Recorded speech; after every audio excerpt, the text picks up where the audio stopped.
Hello, मैं हूं doctor Saurabh, MD इन neuro psychiatry. तो मैं आज आपसे बात करूंगा माइग्रेन हेडेक के बारे में। बेसिकली माइग्रेन के बारे में बात इसलिए कर रहा हूं क्योंकि ये बहुत कॉमन है और यंग एज में बहुत सारी लड़के और लड़कियों को अफेक्ट करता है। सबसे पहले माइग्रेन को पहचानना कैसे है? बेसिकली ये यूनिलेटरल हेडेक होता है, मतलब सर के सिर्फ एक साइड होता है और ऐसा लगता है कि सर को कोई ठोक रहा हो, समवन इज नॉकिंग, ठक ठक ठक ठक, या नसों में दर्द हो रहा हो।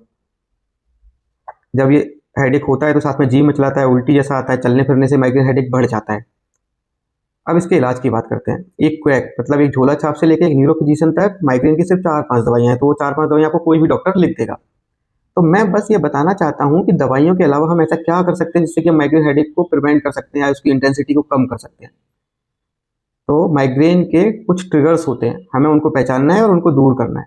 उदाहरण के लिए मैं बताता हूँ कि सनलाइट। बहुत सारे लोगों में धूप में जाने के बाद माइग्रेन ट्रिगर हो जाता है, तो काला चश्मा लगाते धूप में निकलें। लाउड नॉइस, बहुत सारे लोगों में शोर शराबे के बाद माइग्रेन ट्रिगर होता है, तो ऐसी जगहों से बचें, डीजे में ना जाएं। खाली पेट रहना, बहुत सारे लोगों में सुबह सुबह खाली पेट रहने से उनका माइग्रेन हेडेक ट्रिगर हो जाता है, उनको ये बात पता भी नहीं है। तो अगर आपको माइग्रेन है तो सुबह सबसे पहले उठकर नाश्ता करें। स्लीप डेप्राइवेशन, नींद पूरी ना हो पाने की वजह से समय से सोएं, समय से उठें। तो ये कुछ ट्रिगर्स हैं जिनको आप अवॉइड करके अपने माइग्रेन हेडेक को प्रिवेंट कर सकते हैं। और मैं तो कहूँगा कि अपनी एक हेडेक डायरी बनाइए, अपने ट्रिगर्स आइडेंटिफाई करिए, क्योंकि सबके ट्रिगर्स अलग अलग होते हैं। किसी को चॉकलेट खाने की बाद माइग्रेन हेडेक हो जाता है।